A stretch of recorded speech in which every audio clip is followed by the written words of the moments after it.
In a room with abstract writings that filled the floor and walls, a mysterious figure was seen covering his entire body with a cloak. First, the kobold chieftain, and now even the Deletion of the swamp. The mysterious figure seemed to be very upset judging from his tone. Ian's figure then appeared in his mind. He then became so upset and angry that he made him shuffle the papers and books that were there. Because Ian had destroyed his precious seeds, the mysterious figure then tried to clear his mind. He just had to think that this was an opportunity to annihilate this impurity. Soon, the Agellan kingdom, more precisely this whole world, would return to its original form as it should be, and he as his guardian and servant, would be released from this human cycle and become an absolute being. And when that day came, first of all, he would eat that bastard who had ruined his plan alive. On a sunny day, he was a village with a towering fence covering the village. There were two villagers talking. One of the villagers told his friend that the village chief had fallen ill. His friend was not surprised to hear the news. It was expected because his only son had been killed by wolves. He also asked if there was no news yet from the mercenary group they had hired. They at that time confidently said that they could take care of the wolves. Hearing that, his friend said that he didn't know either, but they were then confused when they saw the commotion near where they were. The commotion turned out to be caused by the arrival of Ian's group to the village. Seeing the full armor that Mave was wearing, they then asked if she was a knight. They were also surprised when the skull was hanging behind. And they were then surprised again when they saw Miguel was also in the group, because he was the mercenary they had hired to take care of the wolves. Seeing the head that he had brought, they then wondered if it was the cause of all the deaths in their village so far. Seeing his brave look, they thought that he was the one who had killed it. They then praised him for really completing his task, ignoring the praise that the villagers threw at him. Miguel then felt proud that they could arrive an hour earlier. It was all because they had a guide like him. He then asked Ian if he should continue to carry this head. Not that he was scared or anything, but he felt strange, and a little heavy too. The villagers were then shocked when they saw it. Hearing his question, Ian in a threatening tone then asked if he wanted him to cut his hand to make him feel lighter. Miguel then frantically refused, and said that he was just joking. Seeing his behavior, Ian couldn't help but think. He was chatty in the beginning, but he seemed to have been reborn into a diligent guide. That night, after they defeated the Deletion, Miguel was seen burying the bodies of his dead subordinates. Seeing him who continued to do the hard work alone, Philip also suggested to stop now. Hearing that, Miguel just said it was okay. He wanted to do this. He was the only one who survived, and he didn't want his subordinates to become spirits and curse him. He also sadly lamented that until the end they were still very spoiled. Philip also realized his sadness, but he could only be silent. Seeing that, he then asked Mave what they should do now. They were too behind the expected schedule. Mave also realized that, after joining Ian, they continued to fight every day. They also lost 2 horses, so it would take more of their time. Hearing that, Philip then said, it would take a week to get to the Forest of Graves. If this continued, they would not have time to look elsewhere. Hearing Philip's words, Miguel then asked if their goal was to get to the Forest of Graves. It wouldn't take a week. In fact, if they used a shortcut, which only experienced mercenaries knew, 5 days would be enough even if they also visited the village. Hearing that, Ian then sharply asked if he could be responsible for what he said earlier. Miguel replied yes, indeed it was a slightly dangerous path, but before Miguel could even finish his words, Ian had already said that he agreed. He also asked Miguel to be their guide to the Forest of Graves. Miguel was then shocked to hear that. Not giving him a chance to refuse, Ian then threw a gold coin to him, without knowing what Ian had thrown to him earlier. Miguel was then about to refuse his request because he didn't even know why they were heading to that cursed forest, but when he finally saw the object that Ian had thrown earlier, he was then shocked, and wondered what this royal gold coin was. Miguel at that time agreed to be their guide because Ian had given him a royal gold coin that had twice the value of ordinary gold coins. It was a very large amount of money. After he stole the mission, it would be difficult for Miguel to refuse the money, because he only planned to accompany Mave to the Forest of Graves. He thought it was a good idea to make Miguel an eyewitness of the Black Mage. After they arrived at the village, Miguel then enthusiastically introduced a good inn to them.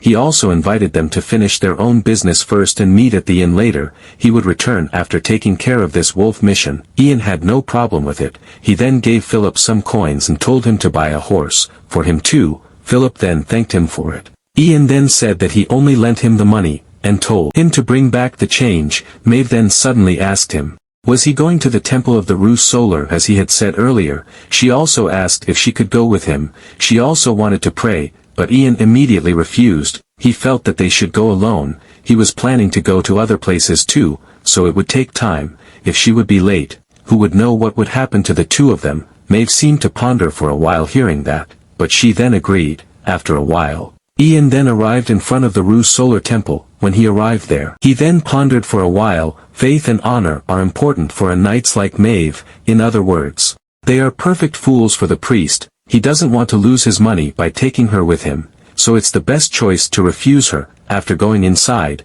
he then saw the holy statue there, neither mana nor light, but a real miracle. This must be the real temple. He was finally able to cleanse this polluted essence. But he was then shocked and confused when he saw the gold flake called holiness in the hands of the statue became very much, and the priest who saw him then asked who he was. This was not the right time to pray, but before the priest could even finish his sentence, he was also surprised when he saw the statue. He then solemnly called the name of his god and asked Ian, what brought him here, the apostle of the goddess of light, to such a rural area. Ian was then dumbfounded to hear that. He then asked what he meant by apostle. The priest then explained, the last time the Rue Solar gave them such a bright holiness, was when the apostle of the kingdom visited a long time ago. After hearing that, Ian then realized that the priest had just misunderstood, and now he was delusional. However, this feeling, perhaps, Ian with a serious look at the statue.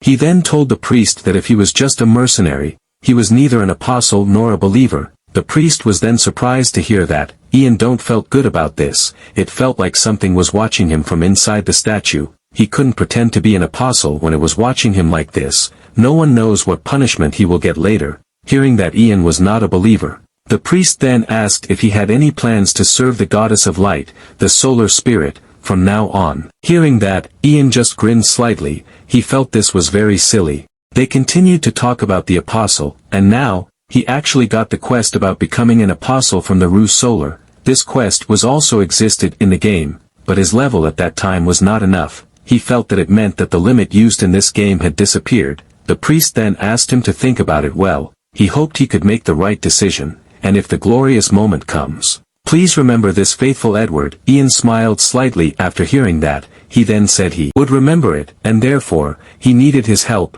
Hearing that, Edward then asked what it was. While showing the bead that he had gotten from the black mage, Ian then asked, with the holiness of the goddess of light, can it purify this corrupted mana? Seeing that the bead was full of impurity, the priest was sure that it came from an evil creature that was not ordinary. Seeing his surprise, Ian then asked whether or not he could. He had to leave tomorrow, no later than noon. Edward then replied of course he could. How could he refuse, although the goddess gave them more holiness than usual, but there was a limit to his stamina, so he could not sanctify more than one. But if he gave them enough donations to maintain this temple, he felt he could sanctify more than one even if it would hurt his body by praying to the goddess all night. Ian immediately knew what he meant after hearing that. After looking at the statue for a moment, he then said, it seems that I need a lot of money to serve the Rue Solar. He then rejected the quest given earlier, and the holiness released by the holy statue suddenly decreased dramatically. Edward was then shocked to see that. He then frantically said that he would not take the donation. Ian was then confused to hear that. With an apologetic tone, Edward then said that he made a mistake. If he helped someone who was favored by the goddess, it would be an honor for him. Right after he said that, the holiness that had dried up and decreased dramatically suddenly became a lot again. Hearing his words, Ian then asked him to purify the bead. He also hoped, may the goddess recognize your faith. Edward helplessly could only accept that. After Ian entered the inn, he was then greeted by Miguel and Philip. I don't know what they were talking about, but Miguel called him Sir Dragon Hunter. Philip also asked if he had really hunted the dragon in the swamp. He heard he killed it with one attack, so he then asked him to tell them. But Ian just ignored their drunken conversation. He also saw that everyone had gathered. He then asked what about the commission payment for the swamp. Hearing that, Philip then handed over the payment. This was all the money left after deducting the payment for buying horses. Philip then asked again if he had really hunted a dragon. Hearing his question, Ian then sharply looked at Miguel.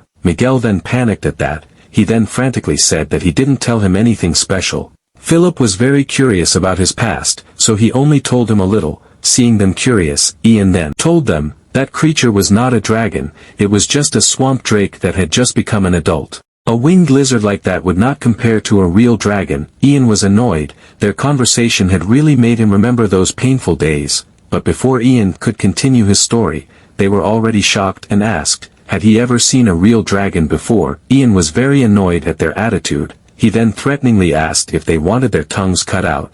They were very annoying, but they seemed to just ignore his threats, and asked again why he was in the swamp. They were curious about that. Isn't there a rumor that the swamp is a cursed area, and unless you are a descendant of the ancient people, then you will die the moment you set foot there? Hearing that, Ian then pondered for a moment. He thought he saw an explanation about his character being a descendant on the character screen. He then wondered if that was the reason why he wasn't swept away by the dark barrier and went insane. A special innate from birth or something. Thinking about the dark barrier, Ian then pondered about it for a moment. It was a large and unidentifiable barrier that separated parts of the continent. One of the biggest problem issues in this game, most of the problems that occurred in Aquilonia were usually related to the madness of the dark barrier. The same thing happened to their target now, the dark mage. Seeing them continue to talk, Mave then annoyedly kicked the table and told them to stop. Their mouths continued to babble. It seemed that they were both drunk, so she then told them to go back. Hearing that, the two of them then apologized, and as they headed to their respective rooms, they then played wrong with each other. Seeing that, Ian could only lament that he did not have a time of peace. Mave then suddenly asked him, would you like to go out and walk together? I have something to tell you too. After Ian agreed to her invitation, they then went for a walk at night. Mave then asked, after getting that thing from Deletion, was he okay? Hearing that, Ian then asked what that meant. Deletion spoil. At that moment, when Ian was upset because his sword was broken again after killing the Deletion, an object suddenly came out of the Deletion's skull, and seemed to want to escape from there quickly. But Ian could quickly catch the object before it could escape. But then he was startled. His eyes suddenly turned purplish red as if someone was being controlled by the dark mage. A very disturbing whisper filled his head, and an illusion with evil spirits choking him and wanting him dead appeared. But Ian just grinned when faced with it. He just asked what was wrong with this madness. Is it only this level? This is nothing compared to the madness he suffered as a doomed character in this game. Ian then released a bluish aura which then immediately repelled the evil aura. While looking at the object he captured earlier, Ian then silently asked what this was. You're doing, you bastard. He would destroy it with mana. Feel the medicine yourself. And when he destroyed the object, he was then surprised when he experienced a symptom called submission obedience. Its emotions were transmitted into his head. Moreover, this feeling, it felt like a new body part was created. Just like the first time he felt mana, and when he saw the object he caught earlier clearly, he was then confused because it turned out to be a snake. He then asked the snake if it conveyed its feelings to him. Was it his pet now? Right after Ian asked that, the snake then slipped onto his finger, then wrapped around his finger like a ring. Seeing that, Ian was happy because he felt he had gotten something good. The snake is the best spoil you can get from Deletion, the Swamp Grudge. The item has a unique rank. A ring with a snake-shaped will. He can wear a curse that causes confusion in exchange for some vitality. At the beginning of the game, when your mental strength and intelligence are low, you will feel confused and unable to use it. Who would have thought that the user restriction would be lifted like this? While showing the snake ring, Ian then said that he was fine. Seeing that, Mave then said that he never ceased to surprise her. From defeating specters like it was nothing to wearing that ominous ring without any problems, but she then felt that it was natural. Since he handled alone the crisis of countless deaths or lives after the swamp curse. Hearing that, Ian was even curious why she didn't bring back that story. Mave said, for someone who didn't understand why she was assigned to the border area, it was really a blessing for her to meet someone like him. Mave then blushed, and said that she really felt lucky. Ian could only be silent hearing that. He then asked what she wanted to tell him. Mave replied, she only learned of the existence of the dark mage a few days after getting the order to return from the border. When she was getting ready to return, a letter came, and it was a letter that came from her only brother, Vernon. Hearing that, Ian then surprisedly asked, did she have a brother? Mave confirmed it. His name was Vernon Laurel.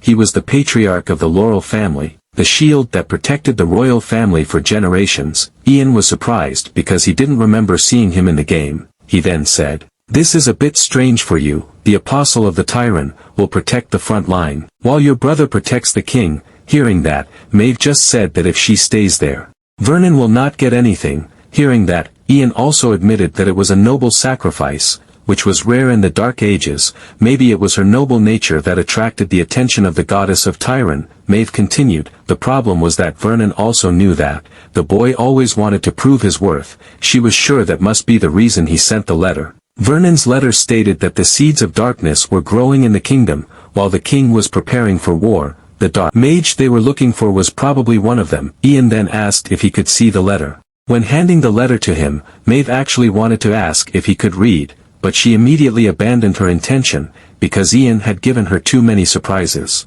After reading the letter, Ian only felt that Vernon was really ambitious. He wanted to use the dark mage as an opportunity to raise his family. He even wanted to overthrow the corrupted vassals to save the kingdom and rule their land. A young patriarch who suffered from inferiority and needed a confession. He didn't even leave many words to his sister. Ian then told his conjecture. It seemed that Vernon wanted to watch her in case she stole his efforts. Mave was surprised to hear that, but she also felt that it was true. This was embarrassing, but that was the truth. At first, she didn't plan to pursue the dark mage, but there was no reply from Vernon. It's been more than a month. Ian was then shocked to hear that. 1 month was a long time. If it was more than a month since he went to conquer the dark mage, then, although Ian didn't continue his words, but Mave knew what he meant. She then said that she knew what he meant, but that didn't mean there was no hope. Because he was a strong child who practiced continuously to surpass her, even if he was in a dangerous situation. No,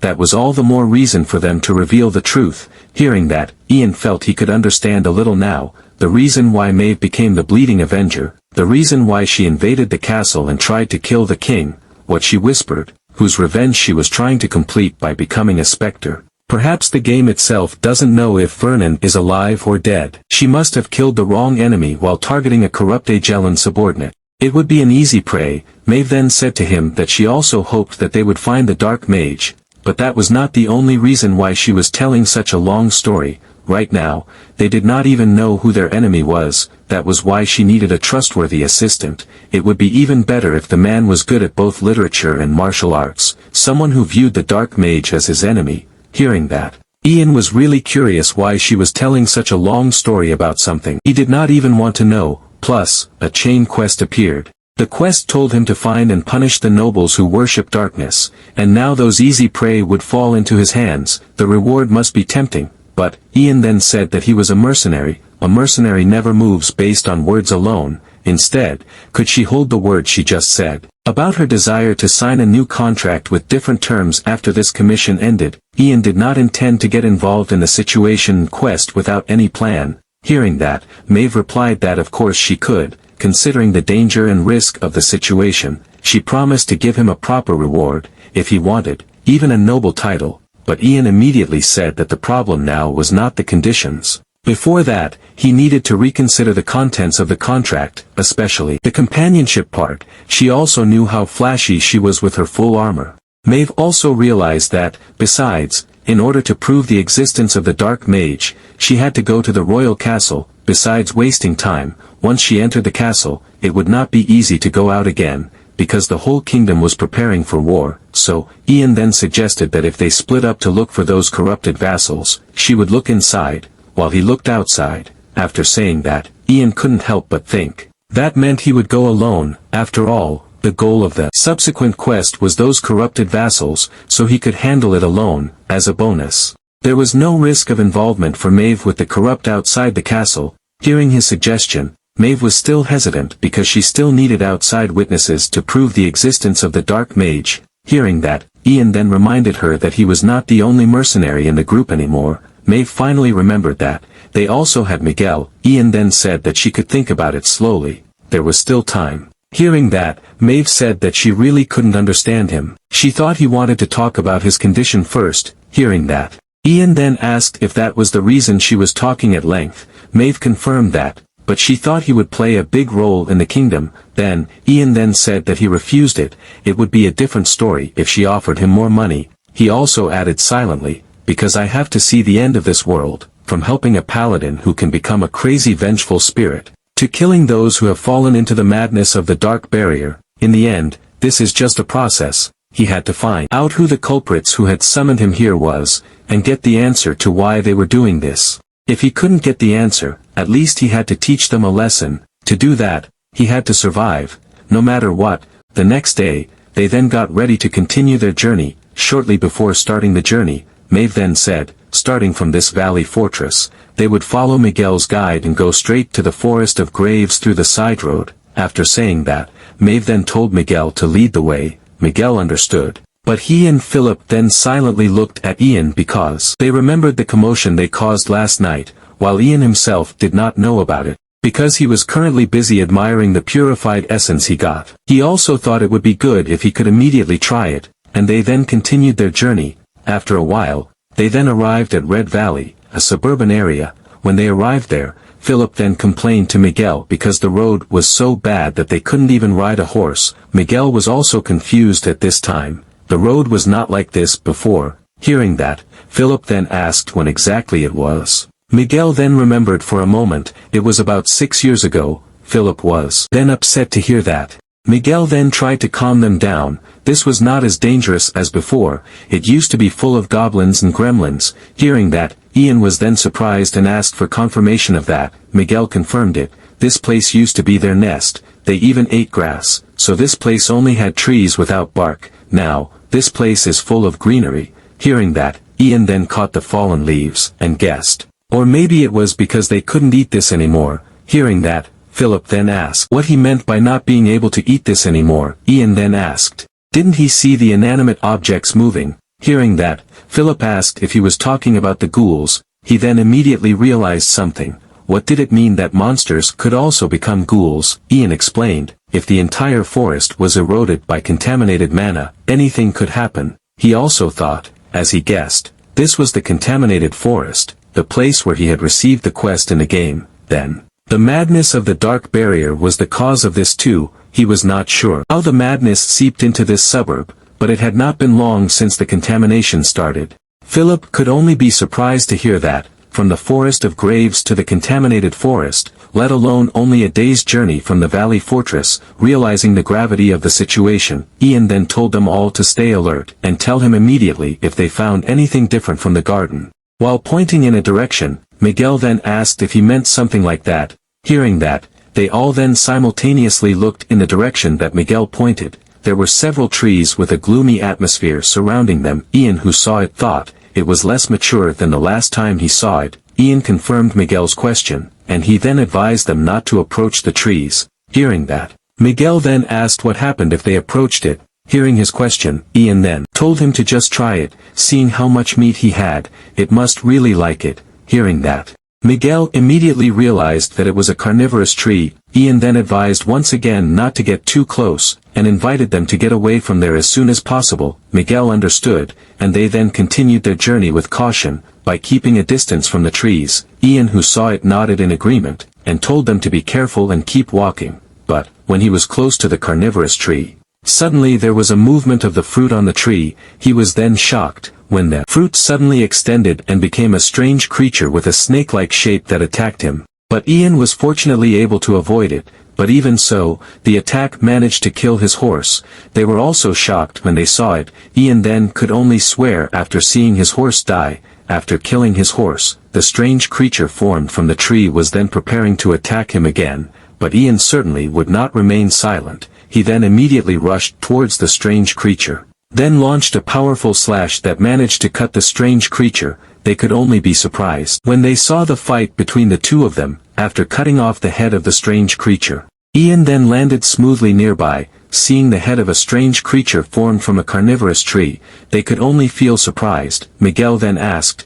didn't he say everything would be fine as long as they didn't touch it? Ian also didn't seem to expect this to happen. It seemed to respond to external stimuli such as sound, but he then felt that this was better, because now he didn't have to listen to them talk anymore. And the two of them could only be silent. Hearing that, Ian then said to Mave, leave the front and back to us, because the horse is dead. Ian then asked Mave to carry his things. Mave did not object to that, but when Mave held the items handed over by Ian, suddenly a shock reaction appeared from her hand. Seeing that, Ian then asked if there was a problem. but Mave only replied no. He then asked him could he find the source that contaminated this forest. Hearing that, Ian then asked if she was serious. He was just surprised that she made such a decision when his younger brother might be in danger, but it also happened to be something he also wanted to do. The structure of this road itself was suspicious. So he wanted to check it out, the dangerous contaminated forest along the side of the road leading to the Forest of Graves.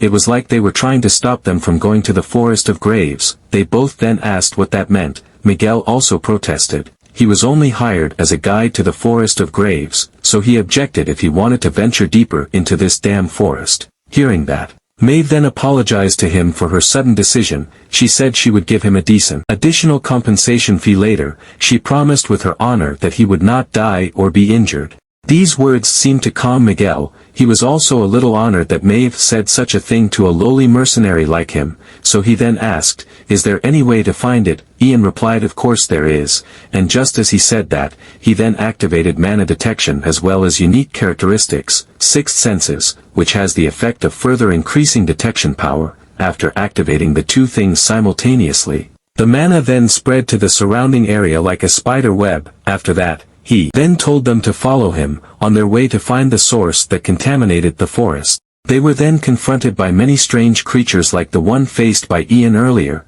but these creatures could be quite easily defeated by Ian alone. After walking until night and killing these strange creatures who knows how many, Ian then suddenly stopped. Seeing that, Miguel then nervously asked if there was a problem. Ian did not directly answer the question. He just lamented that they welcomed them directly, in front of them.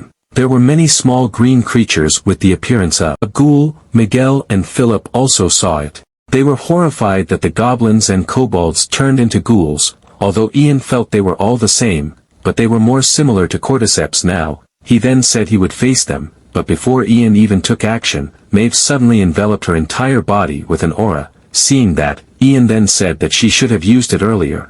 And as the ghouls walked closer to them, Mave then sharpened her eyes and told them all to bow. Hearing that, they all immediately bowed, and Mave then launched a very powerful slash at the ghouls. Blood splashed everywhere as a result of the ghouls being killed. As expected, holy power is the best weapon when dealing with contaminated enemies, and Miguel could only be dumbfounded when he saw it. Ian then thought about finishing off the remaining monsters when Mave carried them, but he was then surprised when he saw the aura that enveloped Mave suddenly dimmed, until finally it was gone.